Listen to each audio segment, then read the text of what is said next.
chacun des domaines, notamment la mode, la logistique, l'immobilier, le tourisme, etc. Elle était intimidante par son ampleur. Bientôt, Tony et le reste des candidats se sont rendus à la salle d'entretien, où ils ont pris place et ont dû passer le test. Beaucoup de personnes présentes étaient très nerveuses, ne sachant pas comment répondre aux questions. Il y a une grande différence entre ceux qui connaissent les réponses aux questions et ceux qui ne les connaissent pas. Du moins, c'est là que Tony avait un avantage. Bientôt, des hommes et des femmes sont entrés dans le bureau. La jeune fille s'est présentée comme Kimberly, disant qu'elle avait rejoint l'entreprise en 2017 et qu'aujourd'hui elle évaluerait ses compétences. L'homme s'appelait Connor. Il a dit qu'il travaillait dans l'entreprise depuis 2014 et aiderait les candidats à passer les tests.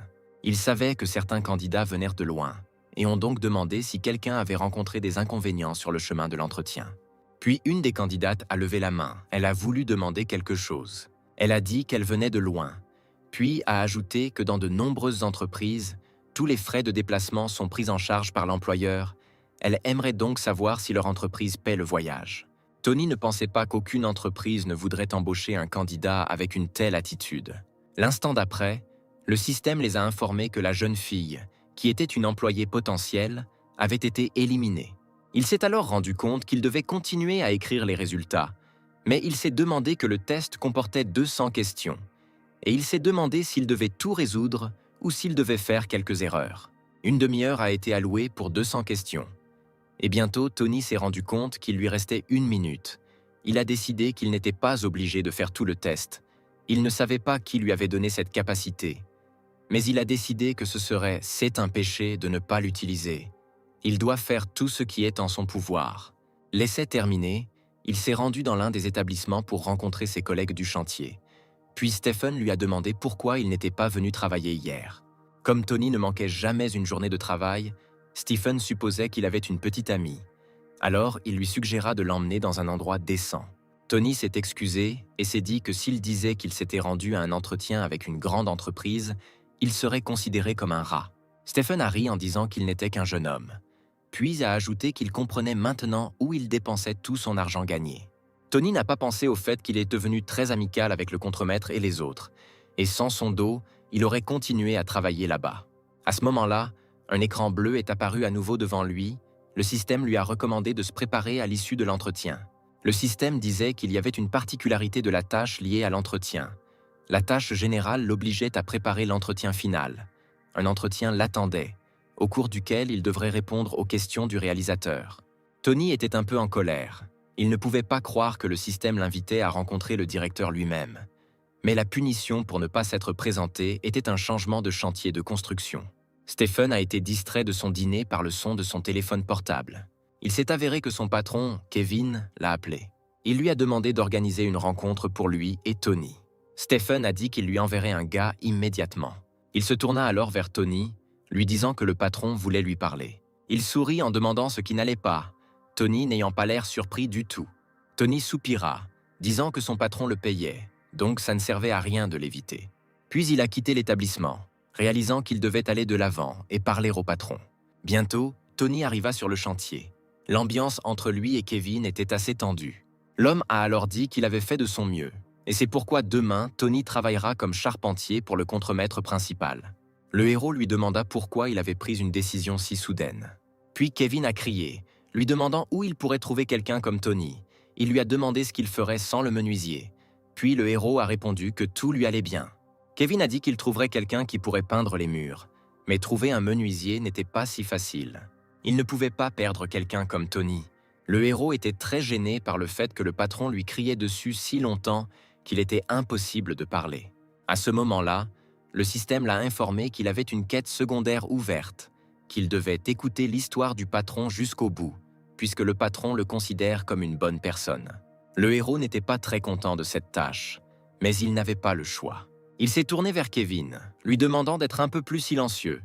Il a dit qu'il l'écouterait et qu'ensuite il devrait lui-même dire quelque chose à son patron. Kevin a ensuite déclaré que maintenant qu'il n'avait plus de deuxième charpentier, il ne pouvait pas terminer le plan de construction. À cause de cela, il perd des millions de won chaque jour. Puis il cria à nouveau, disant que Tony ne pouvait pas partir. Le héros pensait, il l'a seulement supposé, mais à son avis, c'est à 100% de sa faute. Il a décidé qu'il devait battre en retraite, alors Kevin lui a demandé de l'aider pendant au moins une semaine. Tony ne voulait pas vraiment être d'accord, mais décida qu'il l'aiderait, mais seulement pour une semaine. Kevin fut immédiatement heureux et le remercia en lui disant qu'il essayait de prendre soin de lui. Il a remercié le gars d'être venu vers lui. Puis il a dit que c'était la seule fois où il lui demandait quelque chose comme ça. Il a sorti son téléphone de sa poche et a appelé le président, lui disant que tout avait été décidé et qu'il serait en mesure de terminer le plan en une semaine et que dans 7 jours, la construction serait terminée. Bientôt le soir arriva et les ouvriers demandèrent au patron comment tout s'était passé. Puis il répondit que tout allait bien. Bientôt, 2 hommes se sont approchés de Tony. L'un d'eux était son patron, Stephen, et un homme qu'il ne connaissait pas se tenait à côté de lui. Stephen lui a demandé de descendre en lui disant de saluer le directeur du groupe Hellsung. Tony n'est pas descendu de l'escabeau et a serré la main de l'homme en disant que c'était leur première rencontre. Le directeur a dit qu'il s'appelait Charlie. Il commença à s'inquiéter lorsqu'il apprit que le plan de construction était menacé et remercia encore une fois Tony pour son aide. Et bien que le héros ait souri en disant qu'il était heureux d'aider, il pensait qu'il n'était là que pour une semaine, car son dos commençait déjà à lui faire défaut. Puis Charlie a dit qu'après-demain, il allait au bureau, et comme c'était sa dernière fois ici, il a proposé à boire aux hommes. Cependant, Tony détourna le regard, embarrassé, disant qu'il ne pouvait pas y aller car il avait un rendez-vous pour demain. Après le travail, il est retourné à l'hôpital pour voir oncle Hank. Dès qu'il est entré dans le bureau, tous les autres patients de l'hôpital ont entendu un cri terrifiant. Le médecin a essayé de soigner son dos, mais la situation était déjà si désastreuse que chacun de ses contacts était accompagné d'une douleur incroyable pour Tony. Puis il lui a dit d'aller au 2e étage pour une thérapie physique. La douleur fit monter les larmes aux yeux de Tony. Il était très inquiet à l'idée d'avoir un entretien à venir, et le médecin continuait de lui reprocher de ne pas se soucier du tout de sa santé. Le lendemain, Tony est finalement venu au groupe Hellsung pour un entretien. Lui et 2 autres candidats ont comparu devant les réalisateurs. Le héros s'est présenté en disant qu'il s'appelait Tony. Lorsqu'il leva les yeux, il vit un homme familier devant lui. C'était Charlie, le même directeur de la société qu'il avait rencontré la nuit dernière. Charlie sourit, disant que ce n'était pas la première fois qu'ils se rencontraient et que le gars pouvait donc s'asseoir. Lorsque tous les candidats ont pris place, les directeurs ont décidé de procéder aux entretiens. Charlie a exprimé son désir de commencer le premier et le reste des personnes présentes l'a soutenu. Puis il s'est tourné vers l'homme, l'un des candidats, et lui a demandé de se lever. Il a remarqué comment l'homme était habillé. Il portait des chaussettes blanches avec un pantalon noir. Puis il lui a demandé ce qu'il pensait de son apparence. Le candidat a répondu qu'il semblait que ses vêtements n'allaient pas bien ensemble. Tony se demanda si le système l'avait prévenu qu'il y aurait de l'hypertension à ce stade. Puis Charlie lui a demandé pourquoi il portait ses vêtements de toute façon, puisqu'il pensait lui-même qu'il n'était pas très beau. Tony savait qu'il y avait actuellement dans la salle une atmosphère qui mettait les candidats très mal à l'aise. Une telle atmosphère fait ressortir tous leurs traits cachés. Le candidat n'a pas pu répondre à la question de Charlie, puis l'homme lui a demandé pourquoi il se taisait. Ne pouvait-il vraiment pas contrôler ses émotions? Tony a compris que tout d'abord, dans une telle situation, vous devez vous calmer. Dans cet entretien, la retenue et la capacité de contrôler les émotions sont mises à l'épreuve. Vous devez donc l'accepter. Voyant la confusion sur le visage du candidat, Charlie soupira de mécontentement. L'homme était trop stressé, il ne pouvait pas dire un mot. Il est incapable de gérer une telle situation. Et quand tout le monde s'en est rendu compte, Charlie lui a demandé de s'asseoir et a commencé à interviewer le candidat suivant. Il est vite devenu clair que la jeune fille n'avait aucune expérience en travail social. Et bien qu'elle ait essayé de se justifier en disant qu'elle étudiait pendant tout ce temps, Charlie a déclaré que ce n'était pas ce dont leur entreprise avait besoin. Lorsqu'il lui a demandé comment elle allait travailler avec les clients, les larmes sont apparues dans ses yeux. La jeune fille ne savait pas quoi répondre. Bientôt, l'interview de la jeune fille s'est également terminée. Elle a quitté la pièce, tout en larmes. Tony se rendit compte que le principal Charlie avait posé la question en premier pour déséquilibrer tout le monde, car le reste des questions nécessitait une préparation mentale. Bientôt, ce fut le tour de Tony. Il se leva de sa chaise et se présenta fièrement. Le héros n'allait pas repartir d'ici sans rien. Puis Charlie lui a demandé quelle était son éducation. Le héros répondit qu'il était un expert en banque, mais Charlie savait qu'il n'avait pas étudié à l'université. Tony a dit qu'il n'avait pas vraiment obtenu de diplôme universitaire. Charlie lui a alors demandé s'il avait autre chose à dire. Le héros pensait que s'il laissait échapper quelque chose de mal, Il serait retiré de la liste des candidats, alors il a décidé d'être honnête. Il savait qu'il devait susciter leur intérêt, alors il a dit qu'il devait gagner de l'argent. Charlie a dit qu'il faisait la même chose et qu'il était venu ici pour la même raison. Mais il a demandé pourquoi il avait décidé de choisir un travail au lieu d'aller à l'université. Tony a dit qu'il ne regrettait pas du tout sa décision. Au lieu d'étudier, il est allé travailler dans la construction et le soir, il a consacré tout son temps libre à s'auto-éduquer. Il a dit qu'il ne l'avait jamais négligé. Il n'est peut-être pas allé à l'université comme tout le monde, mais grâce à des cours en ligne, il a obtenu son diplôme de technicien. Il essaya de compenser par tous les moyens l'absence d'université, ce qui lui permit d'acquérir une formation dans le domaine économique.